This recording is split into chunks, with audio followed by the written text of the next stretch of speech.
В эфире Абхазского телевидения информационный выпуск Амшек Шара. Здравствуйте. Сегодня в выпуске. Праздник главного символа страны. Абхазия готовится встретить День государственного флага. Для диагностики болезни на ранней стадии в онкологический центр завезли новое оборудование. Каштановая орехотворка. Чем она грозит лесам Абхазии? Актуальный репортаж программы.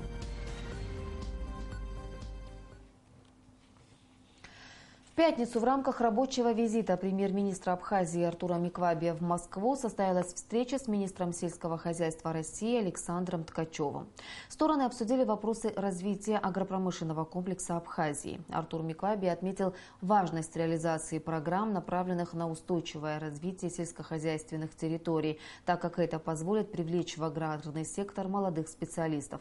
Александр Ткачев подтвердил готовность оказать помощь сельхозсектору Абхазии, в том числе и необходимой техникой, на приобретение которой рассматривается вопрос оказания финансовой помощи в размере 200 миллионов рублей. Александр Ткачев пообещал внимательно рассмотреть предложенные премьер-министром Абхазии проекты. Мы очень плодотворно поработали сегодня с Артуром Артемовичем, премьер-министром Абхазии, и выработали целый план взаимодействия между Министерством сельского хозяйства России и правительством Абхазской республики, который именно будет нацелен на расширение наших торгово-экономических связей в области, прежде всего, сельскохозяйственного бизнеса. Мы заинтересованы, российская сторона, в импорте из Абхазии, естественно, большего количества овощей, цитрусовых, вина, которая в последние годы, в общем-то, демонстрирует хорошее качество. И мы понимаем, что эти объемы, которые сегодня поставляются к нам из Абхазии, недостаточны. И это мы даем такой серьезный сигнал для абхазской стороны, для абхазских предпринимателей, что нужно наращивать производство, активнее в этой части работать, потому что российский потребитель доверяет, знает абхазскую продукцию и ждет ее. Я благодарю Александру Николаевичу за тот прием. Он, с одной стороны, теплый, с другой стороны, с реальными подходами и возможностью решения проблем, которые у нас достаточно много. Конечно, это в рамках, в смысле, большого договора между маленькой республикой Абхазия и большой державой Россия. Это продолжение этого договора. Абхазия увеличивает поставки и по импорту замещения хотели. Сейчас сложилось так, чтобы мы по импортозамещению увеличивали бы, а с дальнего зарубежья это уменьшили. Я думаю, так и будет. Ряд вопросов, связанных с восстановительными работами в районе бедствия, обсуждался в четверг на очередном заседании комиссии по ликвидации последствий стихийного бедствия, произошедшего 8 июля в Очимчирском районе. Совещание прошло под председательством премьер-министра Артура Миквабия. В частности, была озвучена необходимость правильной подачи заявок и оформления сметно-расчетной документации для осуществления выплат. На сегодняшний день сумма, выделенная на восстановление инфраструктуры в Восточной Абхазии, составила 73 миллиона рублей, сообщается на официальном сайте Кабинета министров. 23 июля в Абхазии отмечается День государственного флага. В республике пройдет ряд мероприятий, приуроченных к праздничной дате. В субботу, 23 июля в 19 часов в эфире Абхазского телевидения будет прямое включение с праздничного концерта на набережной Махаджиров. 23 июля в Карачаево-Черкесской республике параллельно с Днем государственного флага Абхазии отмечается День культуры народа Абаза. В Черкеске праздник будет продолжаться 2 дня, 23 и 24 июля. В программе «Национальный двор» с выставкой исторических флагов народа Абаза, национальная кухня, конкурс национальных костюмов, концерт абазинской и абхазской песни и танца. Подробнее о мероприятиях в Сухуме в репортаже Сарии Смыр. День государственного флага поистине народный праздник. Флаг для нашего народа – это не просто атрибут государства, это символ победы и свободы. Отрадно, что с каждым годом все больше молодых людей принимает участие в празднике. Как и каждый год, в этот день для жителей столицы будет организован ряд мероприятий. В этом году организацией праздника занимается Государственный комитет по молодежной политике. Государственный комитет по молодежной политике Республики Абхазия ежегодно в честь дня празднования государственного флага Республики Абхазия проводит различные мероприятия. В этом году было принято решение проведения такого масштабного большого концерта для нашего народа, устроить большой праздник. Поэтому, пользуясь случаем, хочу пригласить всех и жителей, и гостей столицы в 19:00 начало концерта. Будет очень интересная программа. Одной из основных частей в праздновании Дня государственного флага будет телемост между Абхазией и Карачаево-Черкесией. Кстати, этот телемост проводится вот уже 3-й год подряд. В планах его организаторов абхазского представительства Международного объединения содействия развитию абазино-абхазского этноса Алашара организовать связи с абхазской диаспорой в Турции. Очень символично, что День культуры народа Абаза празднуется именно в День государственного флага Республики Абхазия. Это наш общий праздник. И там, и тут в один день. И 3-й год уже по инициативе объединения, Международного объединения Алашара проводится телемост между Черкесском и Абхазией. В этом году к этому списку добавится еще и наша диаспора в Турции, Вода Пазара. Конечно, не получилось так, как мы планировали, потому что события в Турции не позволяют проводить, там нельзя массовые мероприятия, мало того, есть погибшие среди наших братьев. Поэтому телемост с Турцией будет, но это будет без праздничных мероприятий. Помимо телемоста, жителей столицы ждет праздничный концерт. Абхазские эстрадные композиции и народные танцы в этот вечер станут главным развлечением для горожан.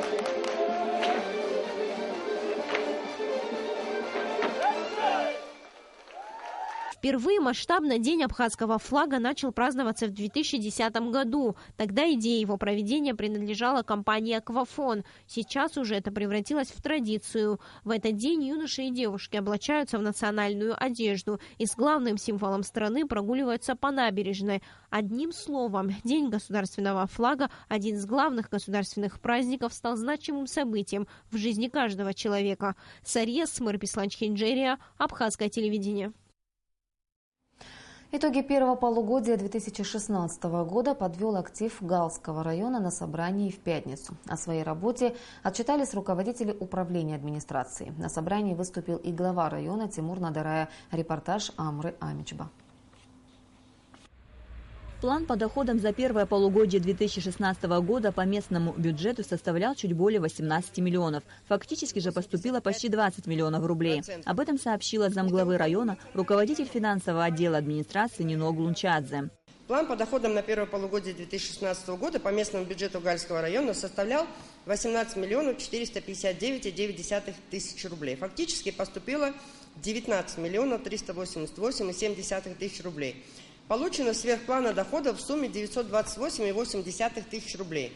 Также перевыполнены планы по собираемости налогов и спецналога, а также налога на землю. Начальник сельхозуправления Томас Свижба рассказал, что за отчетный период вспахано 2100 гектаров земли и столько же засеяно. Проведенная инвентаризация земли выявила наличие большого количества обработанной земли, нежели было изначально указано населением, что в результате и сказалось на увеличении плановых показателей по налогам за первое полугодие. Суммарно до проведения инвентаризации составляло 240 200 рублей. После проведения инвентаризации составило 772 858 рублей. Сравнивая показатели начисления налогов 2015 год с 2016 годом в селе Пчара, Гоура, Хашта, Гагида, суммарно в 2015 году начисление составило 2 миллиона 322 тысячи рублей. А в 2016 году составило 5 миллионов 710 тысяч рублей. Разница составила 3 миллиона 388 тысяч рублей. Заместитель главы района Аста Мурасландзе, курирующий работу управления городского хозяйства, рассказал о работе по благоустройству парков и скверов города. Ремонт водопровода, замена уличного освещения, вывоз мусора, очистка канализационных колодцев – лишь небольшая часть ежедневной работы сотрудников управления. Аста Мурасландзе сообщил, что так как городская свалка переполнена, рассматривается вопрос закрытия и переноса ее на другое место. Заведующий отделом образования Беслан Кантари сообщил, что в рамках реформирования образования в сельских школах нижней зоны Галского района обучение в начальных классах переведено на русский язык. Главврач больницы Георгий Шоня сообщил, что в Галском районе диспансеризацию прошли 5000 человек. Председатель районного собрания Юрий Кюкискири в своем выступлении отметил, что высокие плановые показатели – это результат слаженной ответственной работы всего коллектива администрации Галского района. Подводя итоги за первое полугодие 2016 года, глава администрации Галского района Тимур Надарай напомнил, что бюджет района в 2014 году составлял 28 миллионов рублей, а в 2016 уже более 50 миллионов. Надарай подчеркнул, что двукратное увеличение собственного бюджета достигнуто за счет администрирования. Двукратное увеличение бюджета не воспринято не за счет каких-то налогов, что подняли, а просто за счет администрирования.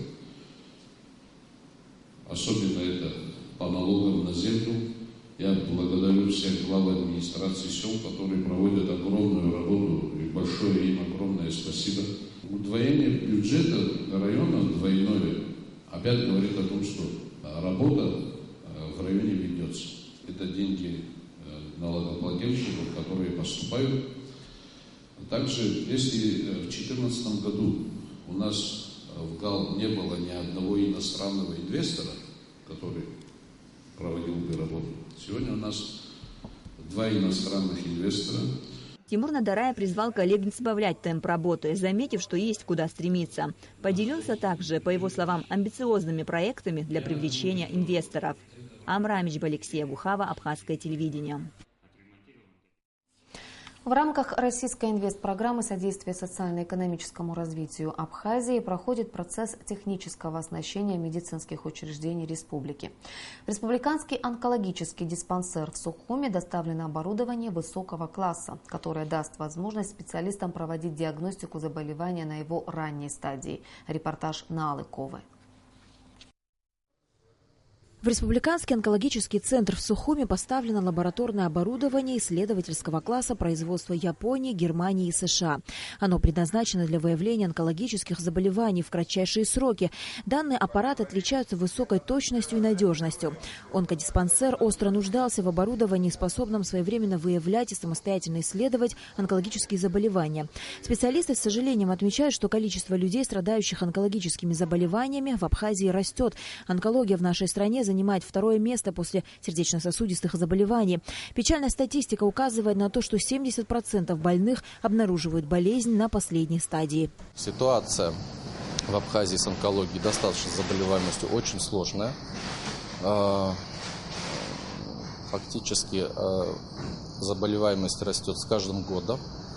Случаев запущенных опухолей порядка 70% от всех пациентов.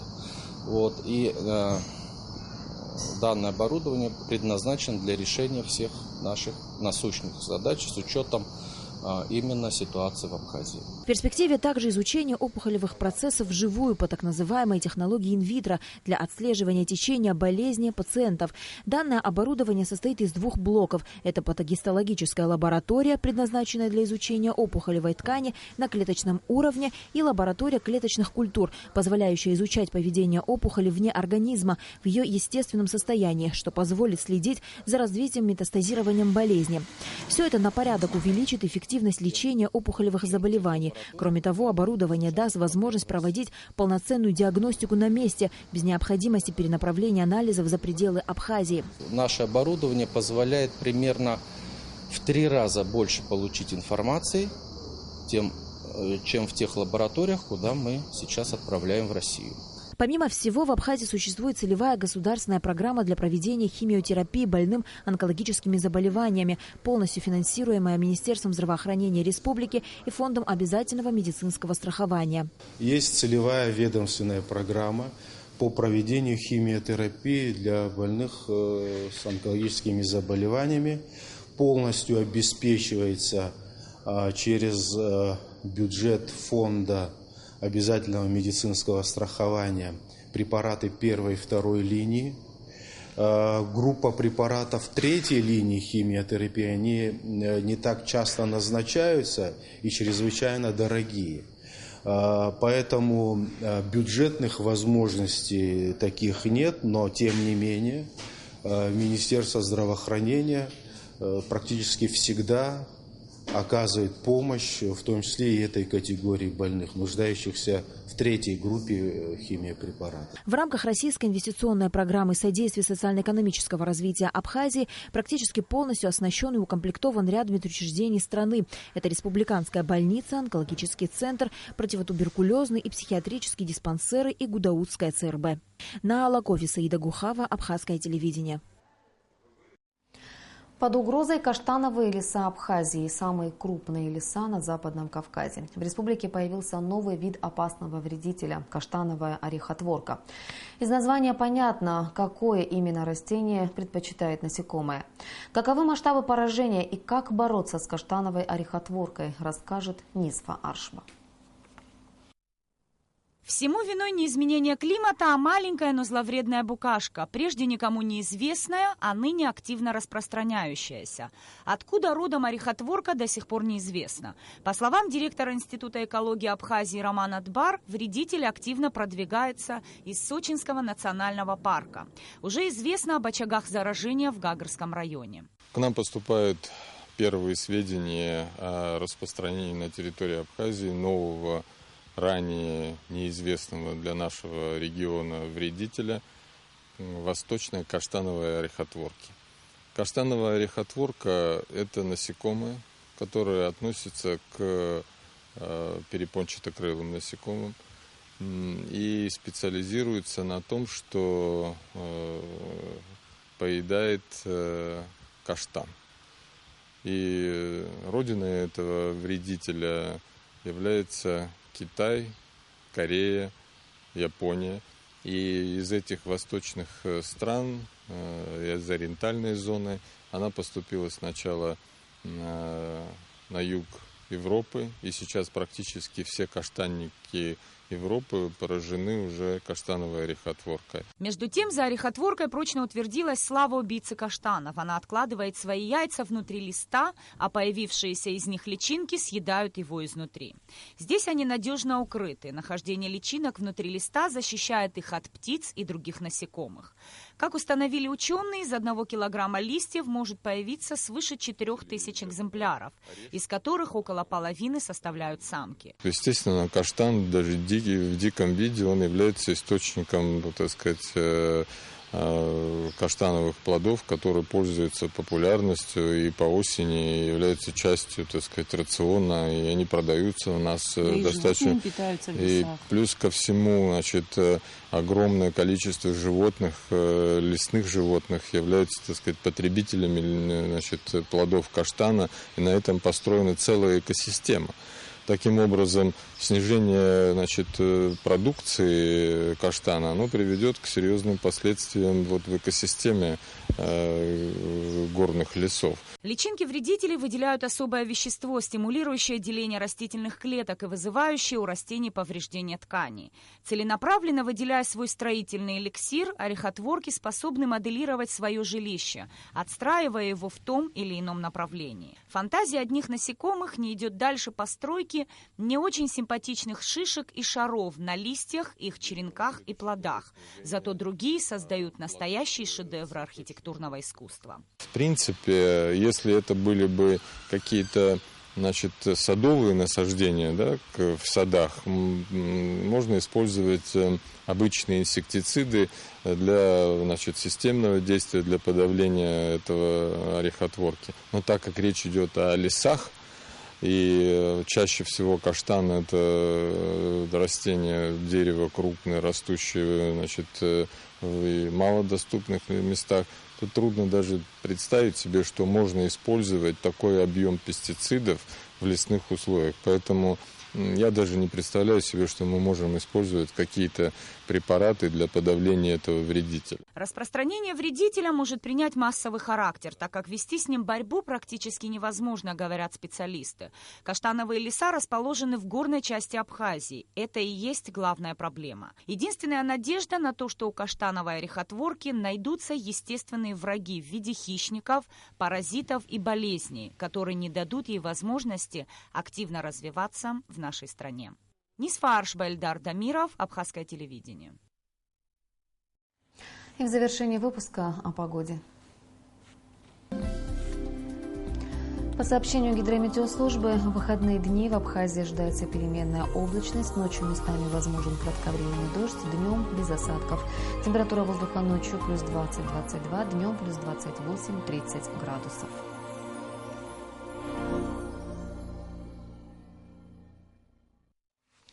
Информационный выпуск завершен. Я прощаюсь с вами. До встречи в эфире.